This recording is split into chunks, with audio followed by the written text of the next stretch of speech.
Question number 106, Sri C.V. Sanmugam. Not present. Honorable Minister. Chairman, sir, the answer is laid on the table of the House. Professor Manoj Kumar Jha. Thank you, Honorable Chairman, sir. Through you, sir, I request the Honorable Minister to let us know whether the government plans to review the Civil Liability for Nuclear Damage Act 2010 to address any gaps like limited liability, ecological consequences, etc. Thank you, sir. Honorable Minister. Sir, although the question is not related to the original question asked, nevertheless, I would like to mention that as far as the civil nuclear liberties are concerned, we have already, in fact, I'll read out the exact text for the benefit of the...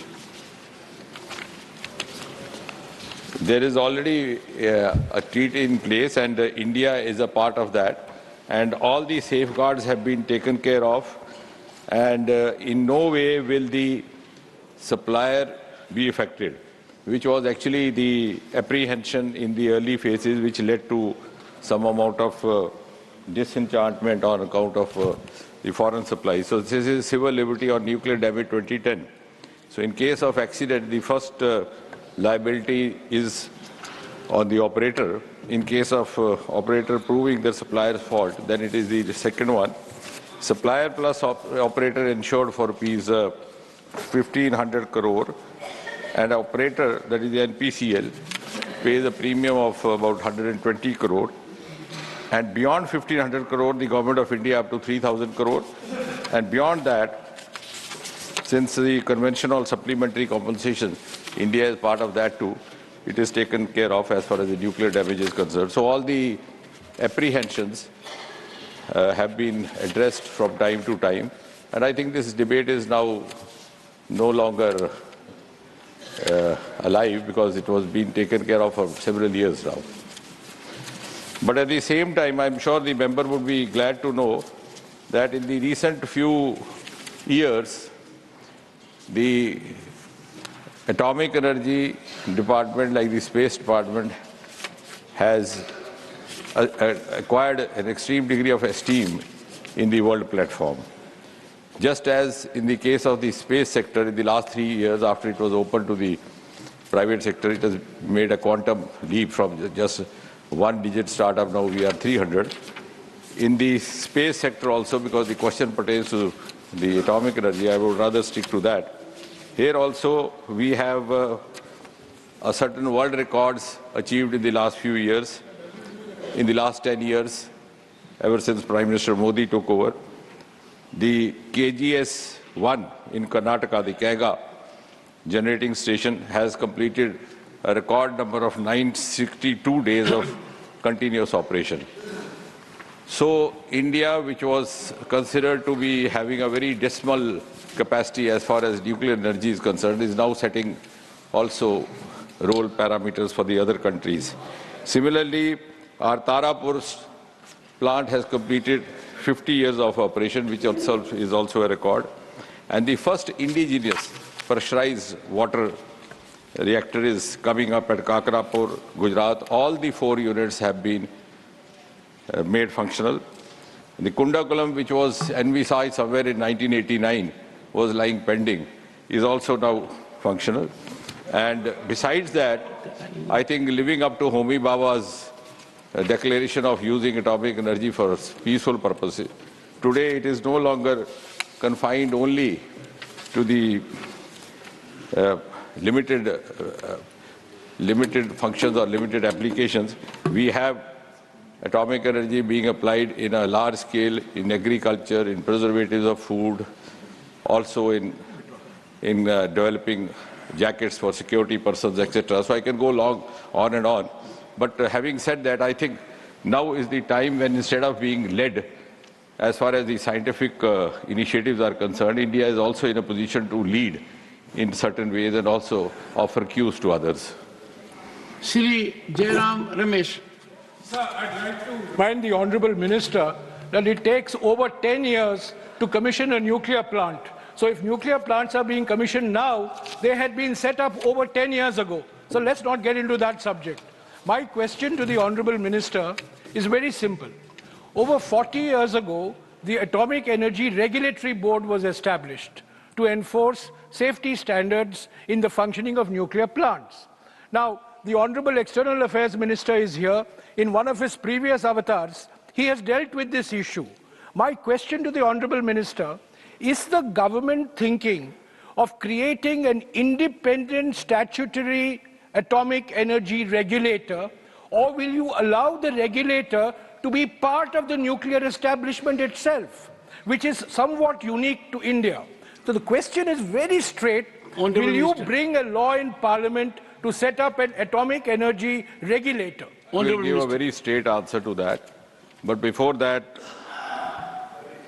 just as picking up from your opening remark, it takes 10 years, and that left-handed compliment. Chairman, sir, I need your protection, your indulgence, and your permission to make one observation, precisely reply to the first remark. The Honourable Member often accuses government of pre-celebrations. But sometimes it appears in his haste to corner the government, he tends to get the facts wrong. And I am carrying with me, because I knew he would ask. 1 second. Somewhere. I greatly appreciate Only the yesterday, reputation, two of you. Only yesterday, Chairman, sir. 1 second. He asked a supplementary and you have a written note. No, sir. I appreciate Yes, sir. this Only synergy yesterday, he went to the media to say that the minister gives contradictory figures in his replies. I am glad that he has given me occasion to talk. But in his haste to corner the minister of the Modi government, what he mistook, in spite of all his intellectual pretensions, was that in one of my questions, the amount mentioned related to the construction cost of the plant, nuclear plant. And the other question, it related to the cost for power generation. He had mixed up the two and tried to find fault. So I don't know whether the Honourable Member has done a very honourable job doing so.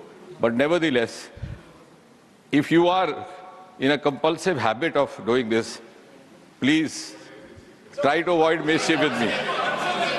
And now I come to the answer. Yes. And now I come to the answer.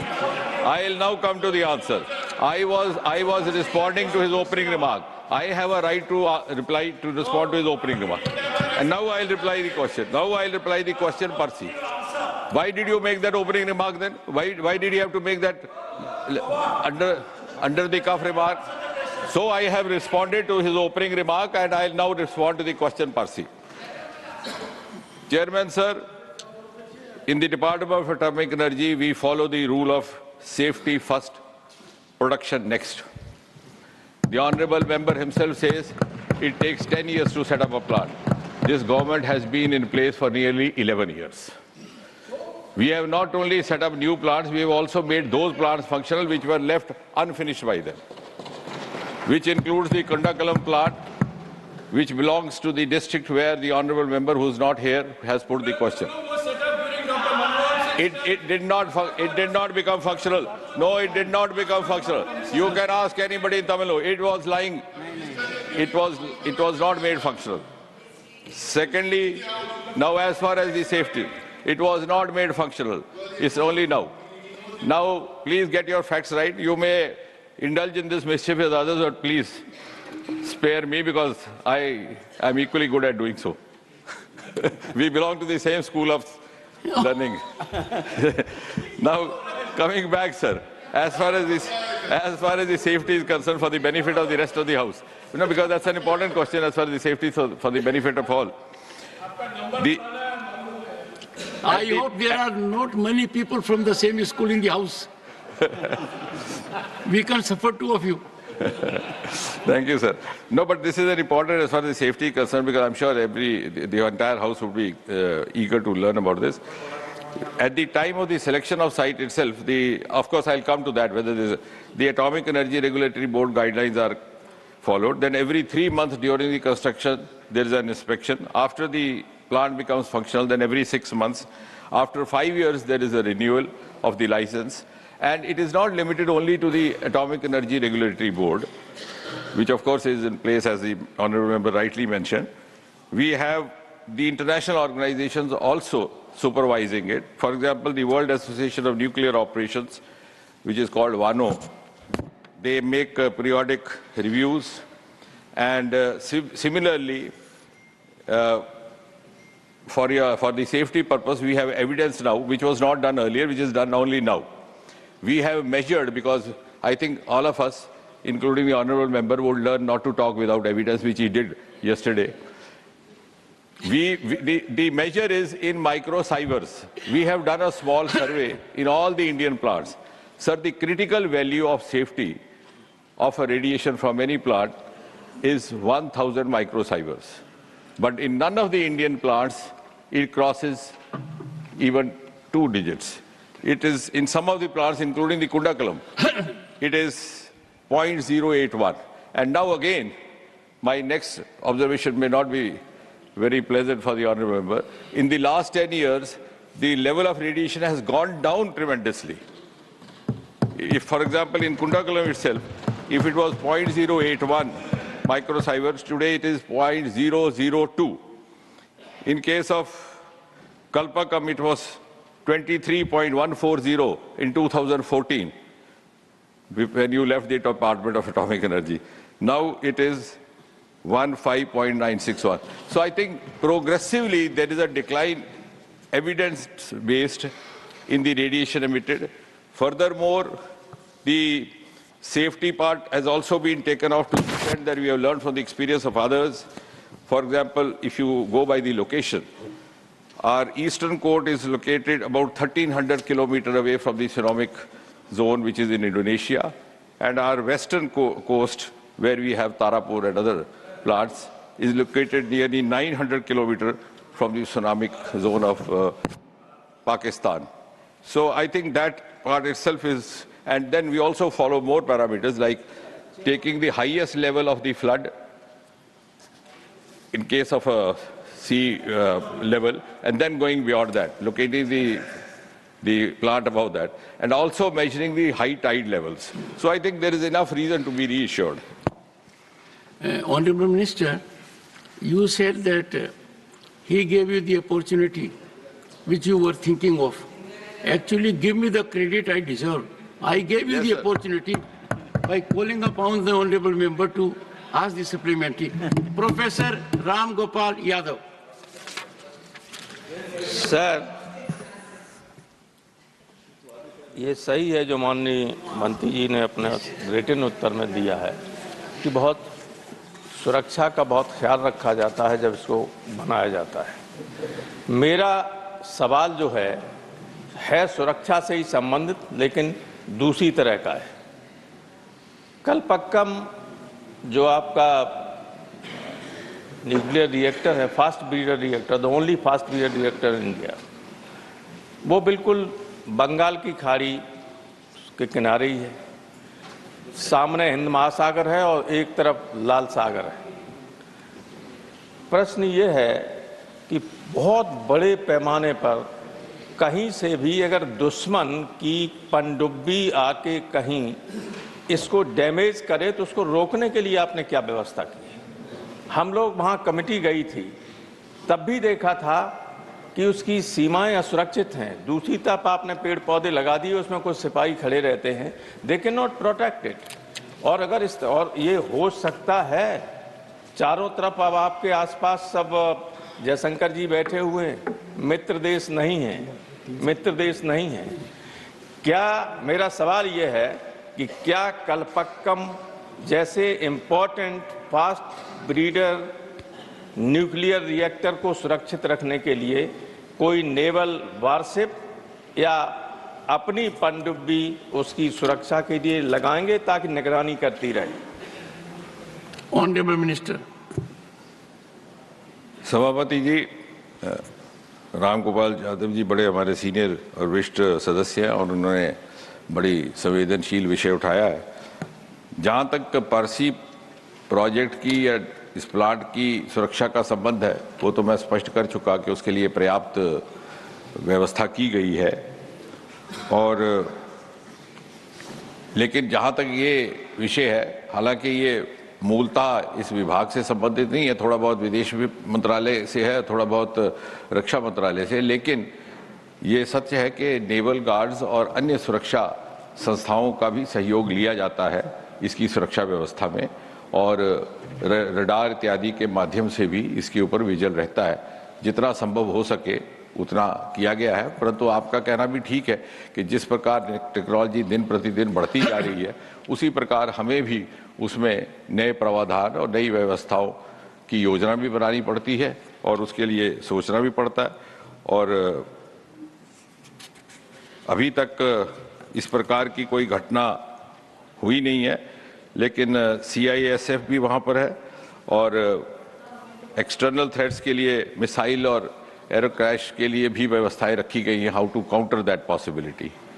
और जहाँ तक सुरक्षा परसी का ताल्लुक है, पिछले दिनों में समाचार पत्रों में आया था कि कुछ एक हमारे प्रोजेक्ट्स रुक गए, लेकिन अब चूंकि सारे सदस्यगण यहाँ बैठे हैं, राजस्थान में हमारे कुछ प्रोजेक्ट रुक गए, कहीं और के साथ इससे कैंसर फैलता है इत्यादि, तो हमने उसके लिए भी एक सर्वे किया और आंकड़े हमारे ये दर्शाने लगे कि कैंसर और बर्थ डिफेक्ट्स जो रेडिएशन से अधिकतर संभावना रहती है उसका प्रेवलेंस भाखड़ा में और इन संस्थाओं में और इन प्लांट्स में काम करने वाले कर्मियों में कम था बनिस्बत औसतन जो राष्ट्रीय स्तर पर था।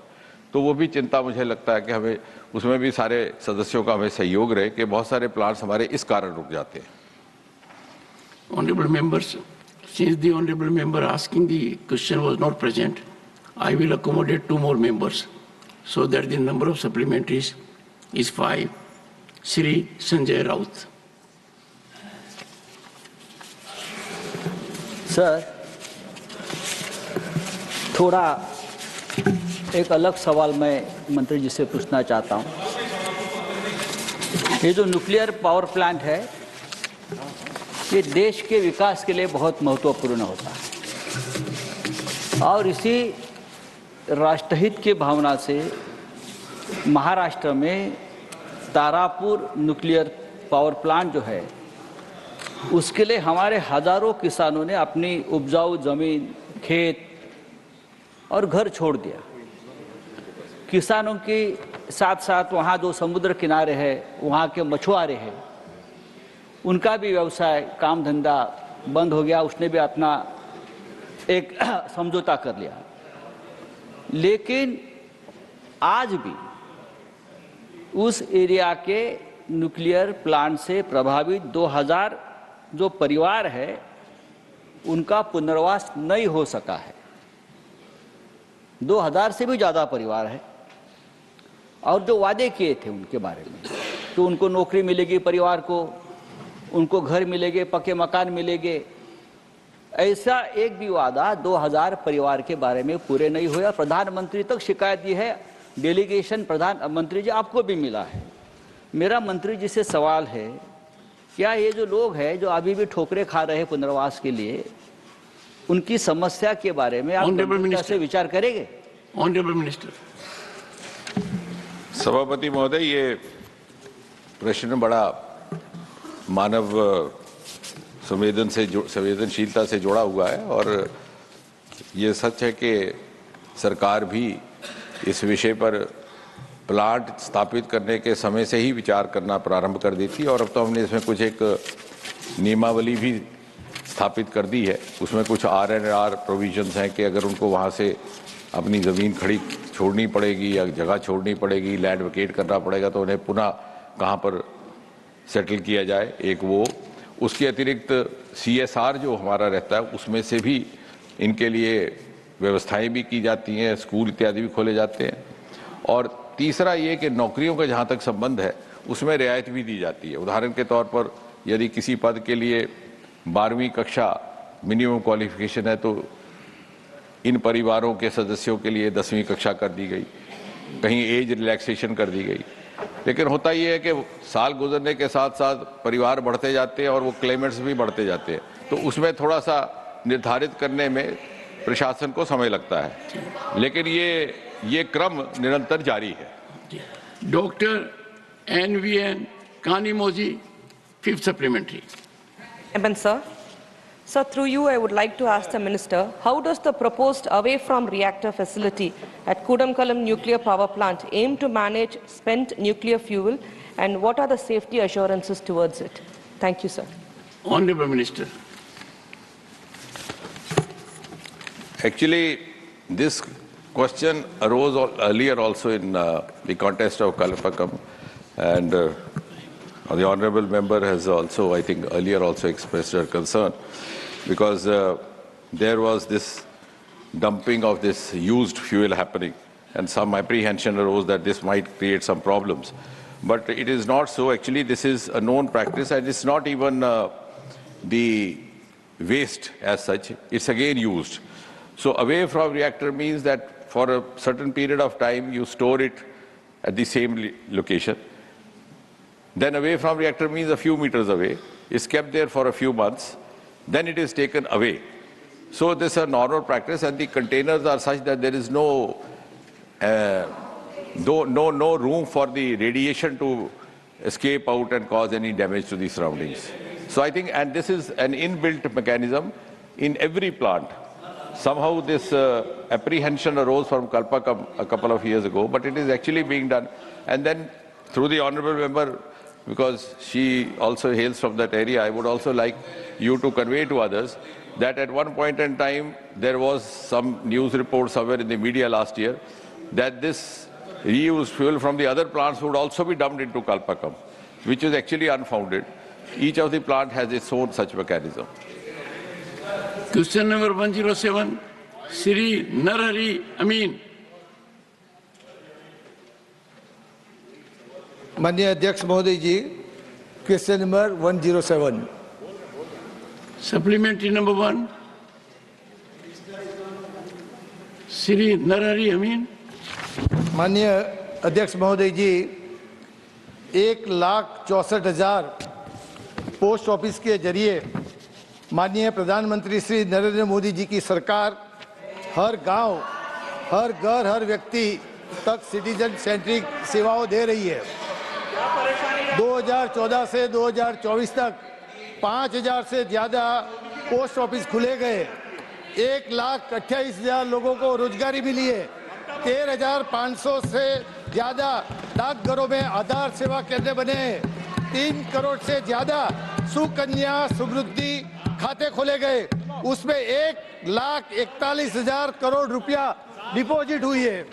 माननीय मंत्री जी से ये बताने की कृपा करेंगे कि सरकार द्वारा पोस्ट डिपार्टमेंट का रेवेन्यू बढ़ाने के लिए पोस्ट डिपार्टमेंट के नेटवर्क के जरिए ई कॉमर्स और अन्य वैल्यूएड सेवाओं का विस्तार करने के लिए क्या कदम उठाए. माननीय सदस्य, ये मेरा क्वेश्चन है सर. सुनिए, आप मंत्री जी से क्या पूछना चाहते हैं, बाकी मंत्री जी को बताने दीजिए. माननीय मंत्री जी, माननीय मंत्री जी.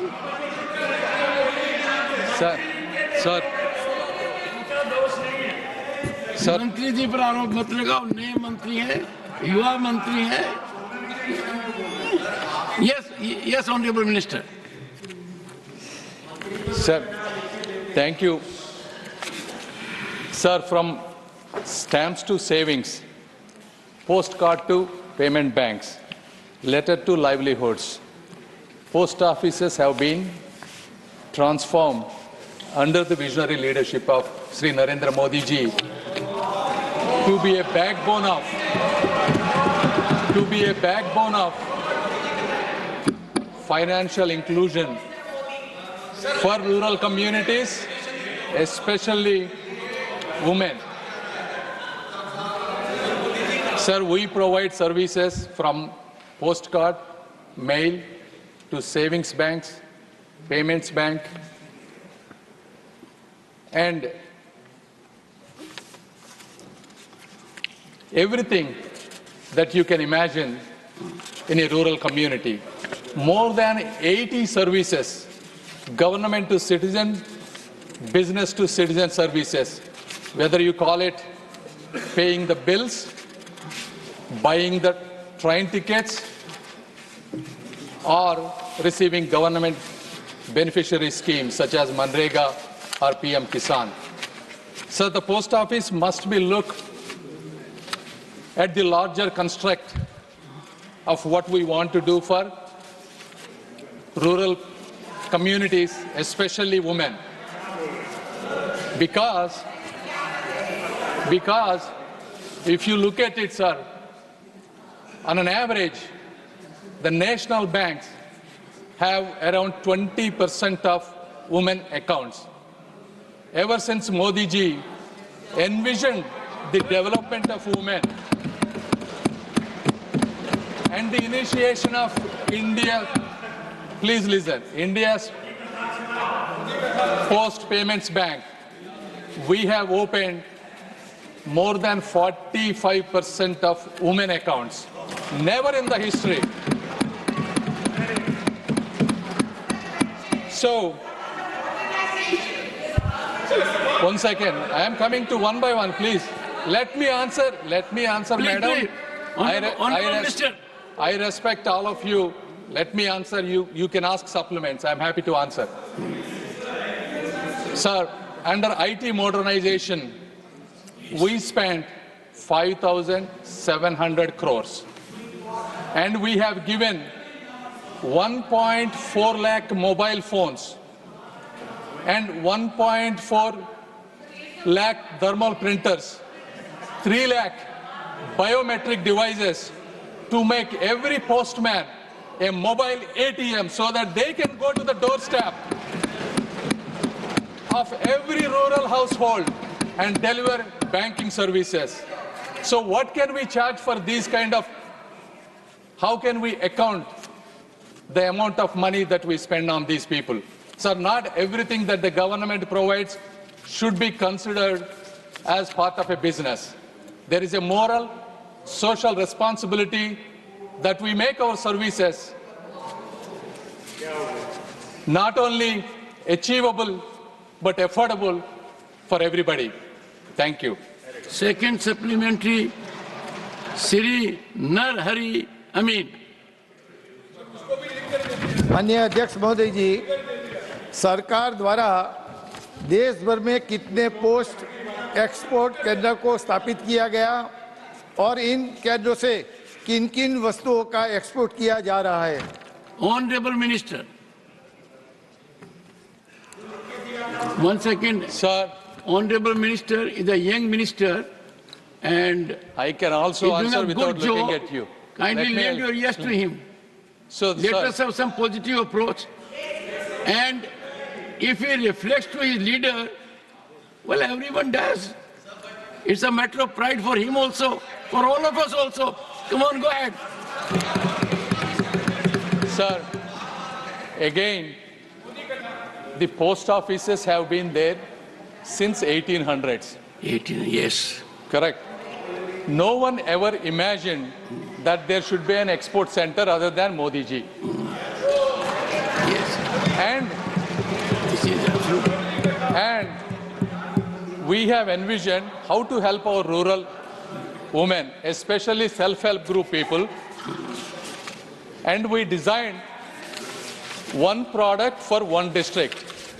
So in that context, how to export these an exceptionally well done, innovative rural products to across the world. We designed one DNK for each district. Sir, there are close to 790 districts. However, the program was so successful, we expanded to more than 1,000 DNKs. With that process, we spent so much money, and it is kind of a continuous hand-holding for these rural women so that their lives can be better. And in that process, DNKs, what they have achieved is 2.2 lakh shipments and 54 crores as of today. And the beauty of this, sir, all they need is one-time registration, and it is integrated with the customs of all the countries, and it is API integrated, and it can be done at the local post offices. So this process, because when you look at the rural women, they cannot go to the customs and all those places, and it would be difficult. So that is the beauty of this DNK, sir. Thank you. Third supplementary, Dr. V. Sivadathan. Sir, the people of the country expecting very good service, effective service from the postal department. But sad to say, the lack of the employees and the post officers, the service is very pathetic in our nation. Sir, my question, in my district, in Kannur, I have participated in a struggle of postal employees. They raised a slogan against the shutdown of the post offices. So my question is, sir, how many post offices have been shut down by this government since 2019? And how many employees, the number of employees has been reduced by this government since 2019? This is my question. I am expecting a very clear answer from our young minister.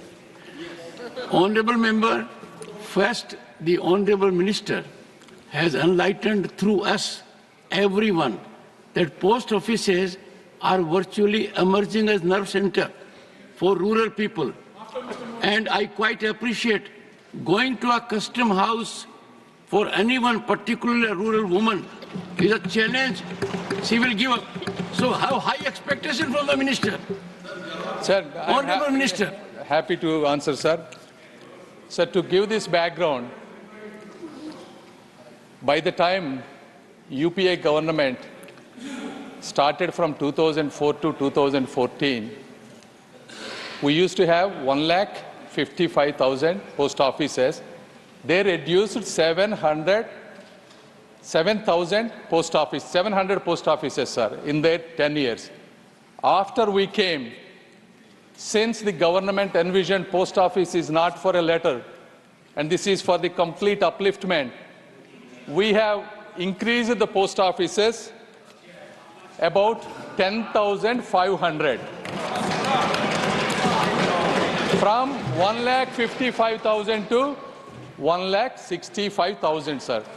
Out of these, 90.1%, that is close to 1,50,000 post offices are located in rural places and far-reach places. Out of these 10,000 new post offices, more than 5,000 were created at left-wing extremism, LWE affected areas, sir. And the other approximately around 4,700 to 800 post offices were constructed where people do not have any post office within the 5-kilometer range. So the goal of Government of India is to have a post office minimum a 3-kilometer distance and the worst case 5 kilometers. So with all these 1,65,000 post offices, we connected every village, sir, and there are no post offices that were closed as far as I know. Thank you. Susri Dola Sen, for supplementary. Thank you, Chairman, sir. Through you, I want to know from the Honorable Minister that at the time of modernization of Viksit Bharat, modernization process of Viksit Bharat of the post offices, whether the law of the land, the labor law as per constitution, is being maintained by the ministry or the department. Incidentally, the citizens of our country, that is we the people of India, according to the constitution, has got services or job of post offices through or by passing UPSC examination, and then being deprived now with the disinvestment process and the corporatization process. Whether it will be called modernization? Honorable Minister. Thank you, sir. Dola Senji is a very experienced member of this House. Thank you. Thank you for your concern. In 2013 and 14, sir, the total employees we have is around Sir, I use the round number so that it's easy for everybody to understand. 4,50,000, out of which departmental employees were 2 lakhs and GDS were 2,50,000. And today also we maintain the exact same ratio, 4,50,000. So none of the employees have been downsized. And now when it comes to the modernization, sir, before 2014, the way the recruitment of the employees, especially the GDS, Gramin Dak Sevaks, or the transfer, or the compassionate appointment would be at the discretion of whoever is the responsible authority. Ever since we came, we converted everything completely transparent and online. This mechanism, sir, to recruit, it is a merit-based, and to transfer, and I have to tell you, this is my first time being an MP from a local area. A lot of people will come to me and ask me, can you transfer an employee in your postal department? Sir, even me, I cannot transfer even a single employee. What does that mean? It's a completely transparent mechanism. And we do compassionate appointment that is also highly transparent, sir. So the entire modernization process is extremely well done, and rest can be assured. Thank you. And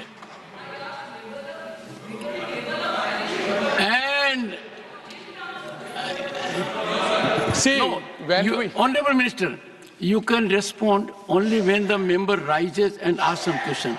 Dola Senji was sitting on her chair, and therefore she will have to seek an appointment and you interact. Last supplementary, Shri P. Wilson.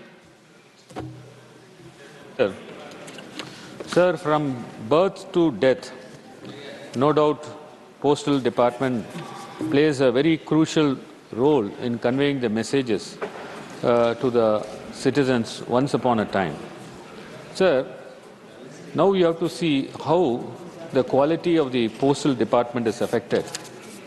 Sir, one of the reasons is not filling up of various vacancies in the Postal Department, particularly vacancies meant for scheduled caste, scheduled tribe, OBCs are lying vacant for years together. And by filling up, this could take care of the manpower.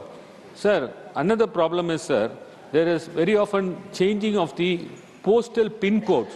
Sir, today I am residing in a postal pin code of 6,29,000. Suddenly one day they come and say, your postal pin code is changed to 6,30,000. This creates a lot of confusion. Sir, there are other problems like infrastructure challenges, technological issues, high volume of operations, bureaucratic challenges due to their inefficiency, budget constraint, private courier services challenges, and lack of internet in rural areas. Sir, how are you going to face or handle these problems? Then only you can say that there is a modernization in Postal Department. Thank you very much, Chairman. Mr. P. Wilson is a distinguished lawyer. Many issues he has raised. Honorable Minister. Sir, you asked multiple questions. Number one, the recruitment of the people is according to any other governmental norms, sir. As I said, it follows regular, routine employment process, sir. So I cannot comment on that. Number two, what you said is online payment. The online payment, the online services, internet, definitely there is sir, it used to be no internet before 2014. Then with IT modernization, we created not one, minimum 2 internet connections to every postal office. And number 3, so that there will be some redundancy. As I said earlier, we bought 1.4 lakh mobile phones because more than 95% of all rural areas are 4G connected, sir. All these new phones are compatible with 4G and 5G, and most of these postal services are being implemented at the doorstep through the mobile phones. In addition, we upgraded 22,000 computers and all the hardware. And we are, sir, this technology upgradement is a continuous process. As you know, the desktops gets outdated, the infrastructure gets updated, cloud services will be coming. So this will be a continuous process, sir. If there are any specific 1 or 2 areas we are happy to address, please come to our office and tell us, and we have a mechanism to address them, sir. Thank you. For that, you have to invite. Of course, sir. Thank you. Well, I think the sense of the House should be that the Honorable young Minister faced bouncers rather well and then has performed well, I'm sure. We must appreciate his level of preparation. Question number 108, Sri P.P. Sunir. Sir, you faced it better than senior minister. Honorable Minister. Laid on the table of the House. Supplementary number 1, Sri P.P. Sunir. Sir, the amount of exports to Israel since the beginning of the conflict, including equipments that aid in manufacturing weapons. Honorable Minister. Sir, the supplementary asked is not directly related to the question because the question focuses on our position on Palestine, our voting in the UN, the aid sent to Palestine, which I will be very happy to share with the House, sir. With regard to our exports to Israel, in particular, any export which is related directly or indirectly to munitions or military sense, that is not an information that is in the public domains. Supplementary number 2, Sri P.P. Sunir. The position of the Government of India on the International Court of Justice warrant against Israel Prime Minister Benjamin Netanyahu and former Israel Defense Minister Yoav Gallant and a Hamas leader for war crimes, in accordance with international law and rule-based global order. Honorable Minister. Sir, the Honorable Member would be aware that India is not a member of the International Criminal Court. When the International Criminal Court was constituted, the question of our membership was considered. For very good reasons, after a great deal of deliberation, India decided not to become a member. So, with regard to any decision passed by the ICC, it is not binding on us. So, it is not a matter on which we have taken a formal position. Third supplementary, Sri Tiruchi Siva. Thank you, Chairman, sir. Sir, it's very hard content to know from the Minister that India extends humanitarian assistance to the people of Palestine both bilaterally and through United Nations Relief and Work Agency. But a resolution has come upon 27th of October 2023 in the UN. That is protection of civilians and upholding legal and humanitarian obligations. Which resolution India has abstained, sir? Sir, both are contradictory. Why India should abstain such a genuine resolution? Honorable Minister. Sir, India has given assistance to the people of Palestine at this particular time.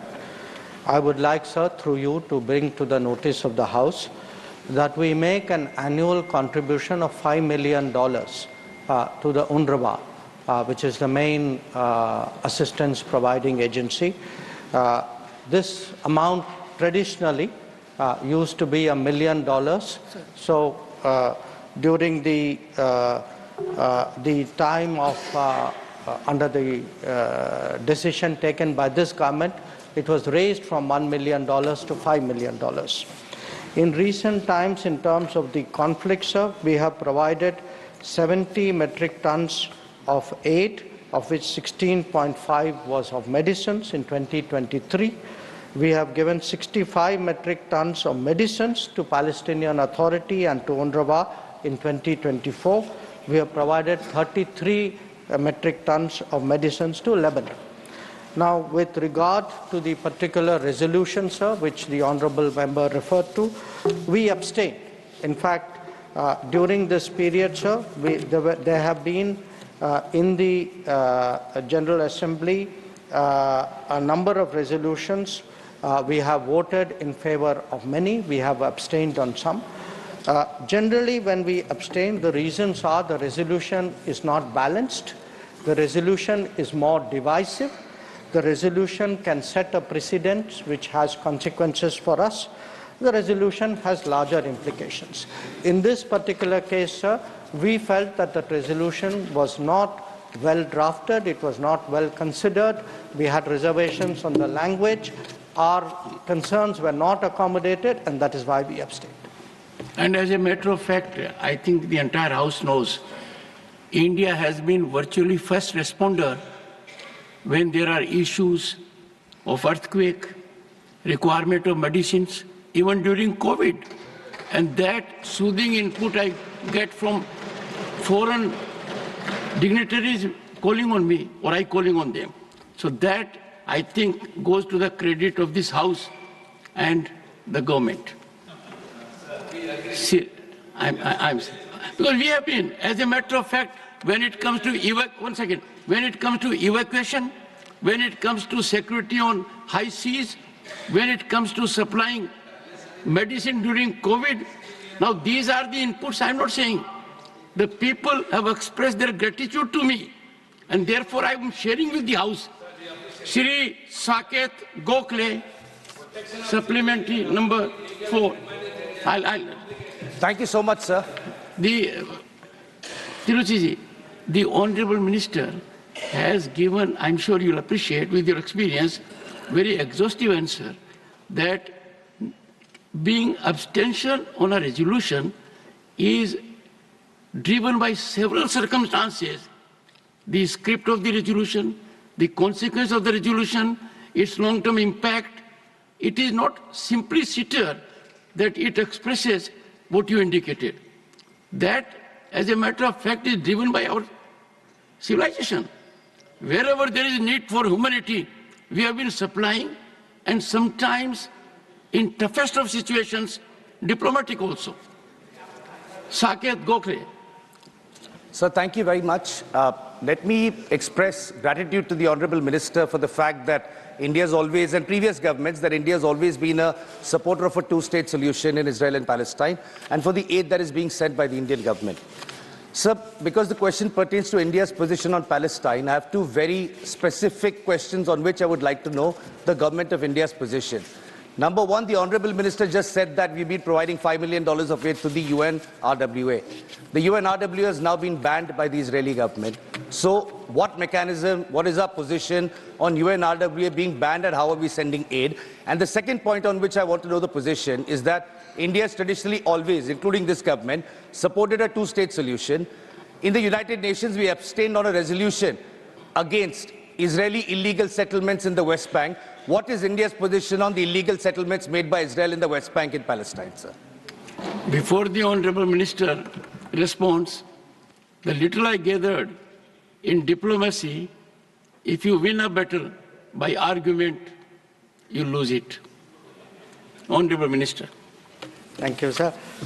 Sir, regarding our support and contribution to the UNRWA, this is a decision which we took as a government. We continue to stand by that decision, and we have in fact just released the latest tranche of support to the UNRWA. So I hope the member is reassured on that score. Regarding the two-state solution, we support a two-state solution, and we have been public and unambiguous about that. So I think there should be no cause for confusion regarding two-state solution. Regarding, sir, resolutions, both what the honourable member asked and what the previous honourable member also asked, again, sir, it depends. Resolutions have implications, as you noted. Their wording is important. For example, in the question, the resolution which the previous member had referred to, sir, there was no reference to terrorism. There was no reference to hostage taking. So in our mind, a resolution which does not reflect the entirety of the situation is not a balanced resolution. And a country like India, which is itself a victim of terrorism, if we countenance the fact that terrorism is underplayed and ignored, it is not in our interest that we do so. So when we look at any resolution, we look at the wording, we take a very, very mature view about it. And I want to say, as a matter of principle, we, sir, condemn terrorism, we condemn hostage-taking. We do believe countries have a right to respond to these situations, but countries should be mindful of civilian casualties. They must observe humanitarian law. And we would like a ceasefire and an early end to violence. Our position has been very, very clear. But we would like this duly reflected in well-worded resolutions which are balanced. Question.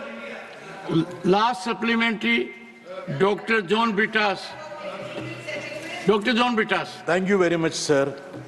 Sir, the Honorable Minister has got extensive experience and expertise. He's hands-on all these issues. I think no one disputes that. No one disputes. Okay, go ahead. So I would refer to the diplomatic facet of an issue, which I hope that Minister would sincerely respond to.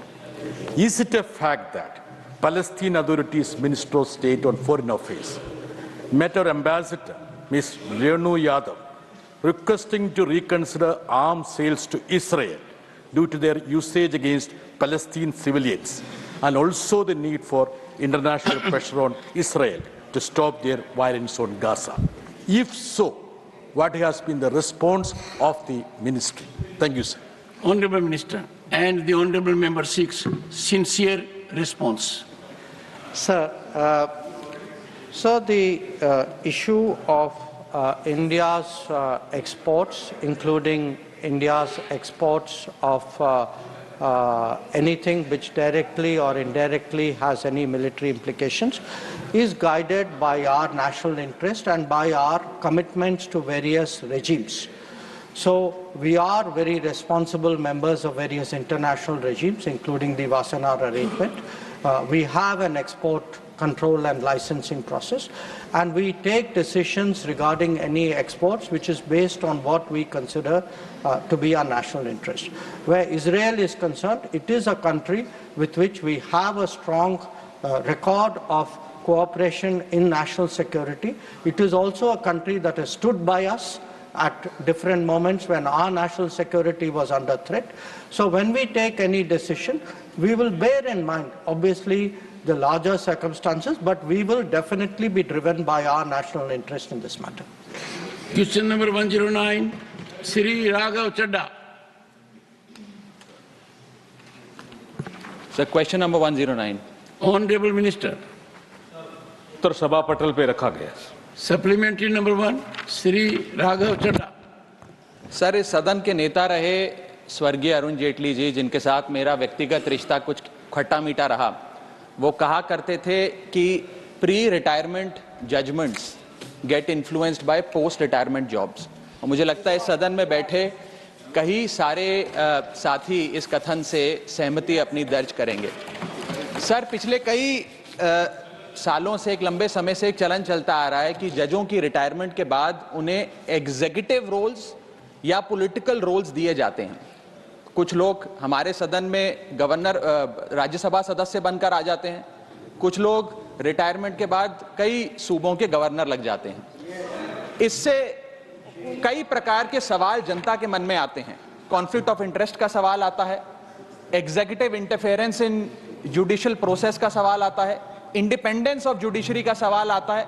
तो मेरा सरकार से ये सवाल है कि कुछ सुझाव जो लगातार कई समितियों के माध्यम से भी सरकार के पास आए, जो मैं अभी बताना चाहता हूं, इस पे सरकार का क्या विचार है. पहला, कि जजों की रिटायरमेंट के बाद एक कूलिंग ऑफ पीरियड होना चाहिए कि करीब करीब 2 साल तक किसी भी जज को रिटायरमेंट के बाद कोई एग्जीक्यूटिव या पॉलिटिकल रोल ना दिया जाए और किसी समिति की चेयरमैनशिप भी ना दी जाए.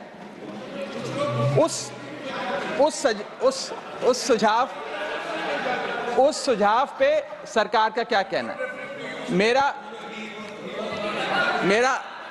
मेरा दूसरा सुझाव. Once again, well, to satisfy my very dear friend Jairam Ramesh, In the United States, they brought a serious issue, conflict of interest of advocates. And they wanted to keep lawyers away from Congress and Senate. It was severely debated. Ultimately, it was found that if conflict of interest issue has to dominate, then House will be empty. Because someone will always have conflict of interest. Honorable member,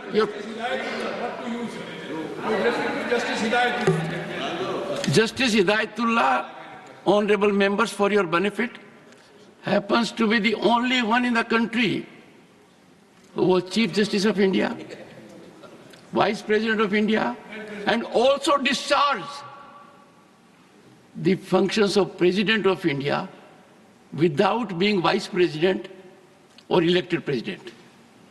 Something very rare. We wish you the best.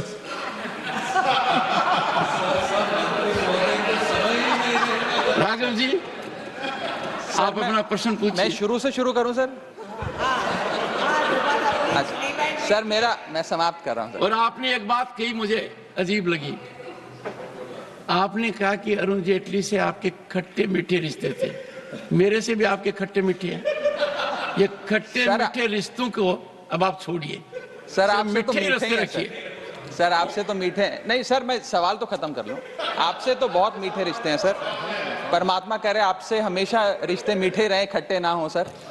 Sir मेरा सवाल जो था वो ये था कि सरकार जो 3 सुझाव लगातार तमाम समितियों के माध्यम से सरकार के विचाराधीन आए हैं, उस पर सरकार का क्या कहना है? पहला कि जजों की रिटायरमेंट के बाद उन्हें 2 साल का कूलिंग ऑफ पीरियड देना चाहिए, यानी कि रिटायरमेंट के 2 साल तक किसी एग्जीक्यूटिव या पॉलिटिकल रोल में उनकी नियुक्ति नहीं होनी चाहिए। दूसरा सुझाव, उनकी पेंशन को इतना बढ़ा दिया जाए कि आर्थिक निर्भरता किसी भी पोस्ट रिटायरमेंट जॉब की जजेस पे ना हो, ना उनके मन में कुछ इच्छा हो कि हम रिटायरमेंट के बाद सरकार से कोई पोजीशन ले लें। और थर्ड सुझाव सर जो लगातार आता रहा है कि मेरिट बेस्ड अपॉइंटमेंट का एक प्रोसेस होना चाहिए जिसके तहत जजों को रिटायरमेंट के बाद नियुक्त किया जाए, ना कि सरकार की विम्स और फैंसीज के तहत। Honourable minister. चेयरमैन सर, माननीय सदस्य ने जो सवाल पूछा है उसमें इन्होंने पॉलिटिकल एंगल देने का प्रयास किया है। सुप्रीम कोर्ट व हाई कोर्ट के जजों की नियुक्ति संविधान के आर्टिकल 124, 217, 224 तथा सुप्रीम कोर्ट के 1993 सेकंड जज केस और 1998 थर्ड जज केस के आधार पर बनाए गए मेमोरेंडम ऑफ प्रोसीजर के अनुसार की जाती है, ये इनको भी पता है। वर्तमान में हाई कोर्ट के जजों की रिटायरमेंट एज 62 इयर्स है, सुप्रीम कोर्ट के जजों की रिटायरमेंट एज 65 है और जो डिस्ट्रिक्ट कोर्ट हैं उनके रिटायरमेंट की एज 60 है। ये जिनका जिक्र कर रहे हैं कि एक चीफ जस्टिस कॉन्फ्रेंस हुई थी, उसमें एक रेजोल्यूशन लिया कि जजेस की रिटायरमेंट की एज बढ़ानी चाहिए। एक ये पार्लियामेंट स्टैंडिंग कमेटी जिनका जिक्र कर रहे हैं 2010 की, उसने भी अपनी 39 रिपोर्ट में कहा कि हाई कोर्ट के जजों की उम्र 62 से 65 करने का एक रिकमेंडेशन जिसका इन्होंने जिक्र किया, लेकिन इन्होंने इसका जिक्र नहीं करके एक दूसरा विषय रखा कूलिंग पीरियड का। मैं आपको ये बताना चाहता हूं कि वर्तमान में तो जजेज के जो रिटायरमेंट की एज है उसके बढ़ाने का कोई प्रस्ताव सरकार के पास विचाराधीन नहीं है। जी आप ये बताइए ये कूलिंग पीरियड क्या है, पहले मेरे समझ में नहीं आया है। सर आप तो संविधान के ज्ञाता हैं और देश संविधान से ही चलता है। संविधान में कोई कूलिंग पीरियड का वर्ड है ही नहीं, इन्होंने इजाद किया है मोदी जी की आलोचना करने के लिए, और कोई विषय नहीं है। और मैं ये कहना चाहता हूं जजेज के सुप्रीम कोर्ट और हाई कोर्ट में जब वो रिटायर होते हैं तो ये जो इंस्टीट्यूटरी बॉडीज बनी है ये मोदी जी ने बनाई है क्या? ये ट्रिब्यूनल बने हैं ये मोदी जी ने बनाए हैं क्या? ये देश में पहले से ही है। अगर आप एक्सपर्ट आदमी जो आपके योग्यताएं तय की हुई है कि हाई कोर्ट का रिटायर्ड जज होना चाहिए या हाई कोर्ट का चीफ जस्टिस होना चाहिए या सुप्रीम कोर्ट का रिटायर्ड जज होना चाहिए, अगर हम भरेंगे ही नहीं इनको तो इनमें काम कैसे होगा साहब? The House stands adjourned to meet at 2 p.m.